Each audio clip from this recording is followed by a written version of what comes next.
Tension की वजह तो बहुत बड़ा नुकसान थे। लुधियाना ही एक्सीडेंट तो थे ना। अस्सलाम वालेकुम दोस्तों, उम्मीद करें सारे बिरा खैरियत नाल होसन। अच्छा बिरा वो यार करो का मेरे को नींद नहीं आई। टेंशन की वजह तो बहुत बड़ा नुकसान थे। मैं कारोबार शुरू किया ही ठीक है हिक्के लेंगी ते पैसे भी हिक्के लेंगी लाइन चाह फल यानी कि कारोबार की स्टार्टिंग की सामान वगैरह जरा है कारोबार वाला लुधियाना है एक्सीडेंट तो थे ना। सारा कारोबार चट ही आ गए यानी कि बहुत सारा मेरे को घाटा आ गया।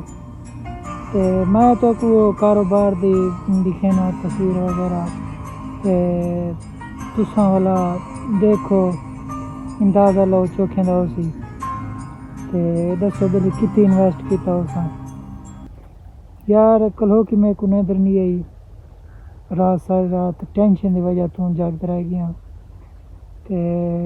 तो पहले तस्वीर दिखे ना बिल कितनी इन्वेस्ट थी पे कारोबार तुम तस्वीर चेक करो। कैसा लगा मेरा मजाक? दोस्तों यो कारोबार है फिर मेरा खत्म किया गया।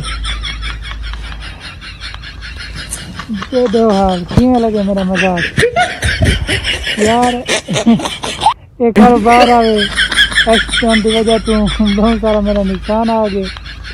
तो इन्वेस्ट बहुत कितने नहीं हो देख ला कितनी इन्वेस्ट की जवान ये कारोबार जो मेरा चट किया गया। बहुत बड़ी कीमत लानी तो सामान की दिया उम्मीद करें सारे बड़ा फायदा नालो सो जब मजा आया वीडियो देखने की तो मेरे चैनल को सब्सक्राइब करे तो लाइक करे तो कमेंट करे तो हम कितने इजाजत अल्लाह हाफिज़। और अगर तुम लोग नए हो तो सब्सक्राइब करो, वो जो लाल वाला बटन है उस पर फूट फेंक के मारो या फिर मोमबत्ती, मुझे नहीं पता, बस क्लिक हो जाना चाहिए।